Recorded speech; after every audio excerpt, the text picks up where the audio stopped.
L'humanisme et le transhumanisme représentent deux courants de pensée distincts quant à la place de l'homme dans le monde moderne et futur.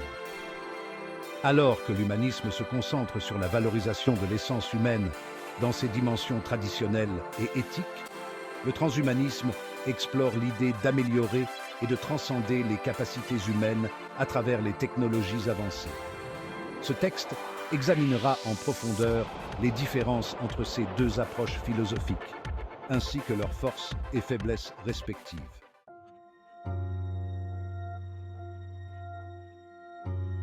Partie 1. Différence entre l'humanisme et le transhumanisme.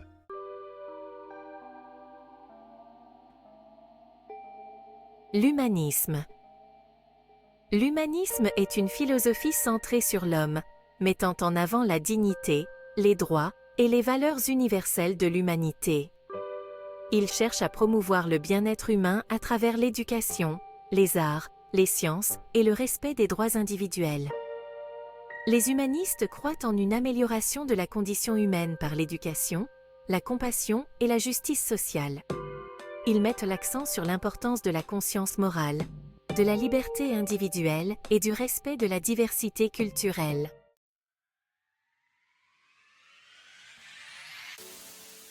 Le transhumanisme. Le transhumanisme, quant à lui, est une philosophie qui prône l'utilisation des technologies émergentes pour améliorer de manière significative les capacités physiques, cognitives et émotionnelles des êtres humains. Il envisage l'augmentation de l'intelligence, la prolongation de la vie, voire l'immortalité, par le biais de la biotechnologie, de l'intelligence artificielle, des prothèses et autres avancées technologiques. Les transhumanistes croient que l'amélioration technologique peut transcender les limitations biologiques et améliorer radicalement la qualité de vie.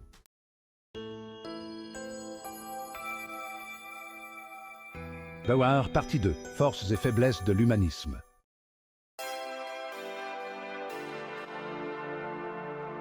Force de l'humanisme. Premièrement, la valorisation de la dignité humaine met l'accent sur le respect de la personne humaine. Deuxièmement, la défense des droits individuels promeut les libertés civiles et les droits de l'homme. Troisièmement, la justice sociale encourage l'égalité des chances et la justice pour tous. Quatrièmement, l'éducation humaniste favorise l'apprentissage critique et éthique. Cinquièmement, la tolérance et la diversité célèbrent la diversité culturelle et les valeurs pluralistes. Sixièmement, une éthique centrée sur l'homme guide les décisions morales basées sur le bien-être humain. Septièmement, le développement durable prône une utilisation responsable des ressources naturelles. Huitièmement, le soutien à la créativité artistique encourage l'expression culturelle et artistique.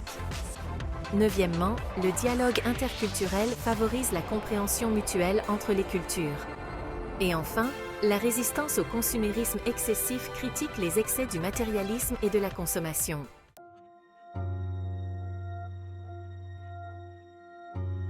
Faiblesse de l'humanisme. Premièrement, la réticence face au progrès technologique peut être perçue comme opposée aux avancées scientifiques et technologiques. Deuxièmement, les définitions variables de la moralité peuvent entraîner des conflits en raison de la diversité des perspectives morales. Troisièmement, il y a des limites dans l'application universelle des principes éthiques, dans un contexte mondial diversifié. Quatrièmement, il existe un potentiel pour une vision anthropocentrique étroite, risquant de négliger les autres formes de vie et l'environnement. Cinquièmement, l'humanisme est vulnérable aux critiques religieuses et philosophiques pour son sécularisme ou son absence de fondement métaphysique. Sixièmement, les défis dans la réalisation de l'égalité sociale persistent, posant des difficultés à la justice sociale. Septièmement, il y a une tendance à la polarisation idéologique, pouvant conduire à des divisions politiques et sociales. Huitièmement, il y a un manque d'accent sur la responsabilité écologique, parfois critiquée pour un manque d'engagement clair envers la durabilité environnementale. Neuvièmement, l'humanisme a des limitations dans la résolution de problèmes complexes, tels que la pauvreté mondiale ou les conflits internationaux. Et enfin, il y a des difficultés à maintenir la pertinence dans un monde technologiquement avancé. pouvant être perçus comme étant en retard par rapport aux défis posés par les technologies émergentes.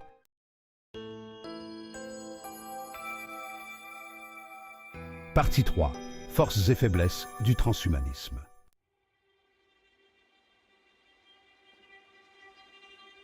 Force du transhumanisme. Potentiel pour l'amélioration radicale de la santé humaine. Possibilité de guérison des maladies et prolongation de la vie. Innovation technologique. Encourage le progrès scientifique et technologique. Exploration de nouvelles frontières de la connaissance. Stimule la recherche et l'exploration dans divers domaines. Amélioration des capacités intellectuelles. Potentiel pour augmenter l'intelligence et les capacités cognitives. Autonomie individuelle renforcée. Donne aux individus plus de contrôle sur leur propre évolution. Réduction des souffrances humaines. Promesse de soulager la douleur et la souffrance humaine. Potentialités économiques et industrielles. Stimule l'innovation économique et la croissance industrielle. Élargissement des possibilités humaines. Offre de nouvelles possibilités d'exploration et d'expérience. Augmentation de la résilience face aux menaces existentielles. Renforce la capacité à faire face aux défis mondiaux majeurs. Promotion d'une vie meilleure et plus épanouie. Aspiration à améliorer la qualité de vie humaine à tous les niveaux.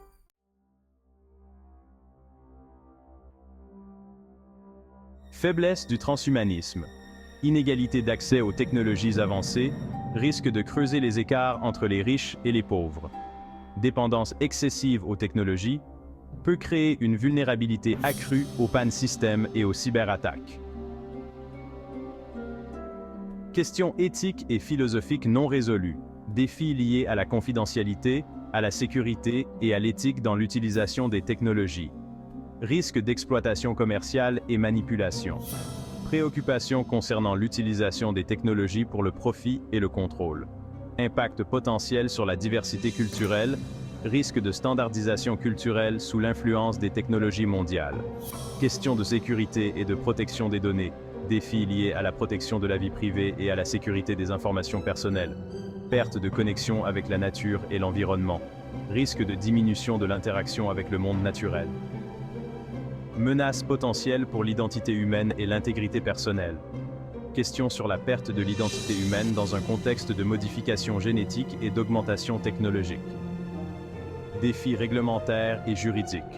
Besoin de cadres juridiques et réglementaires solides pour encadrer les avancées transhumanistes. Résistance sociale et opposition éthique. Opposition potentielle basée sur des préoccupations éthiques, religieuses ou philosophiques concernant la manipulation humaine et l'augmentation technologique.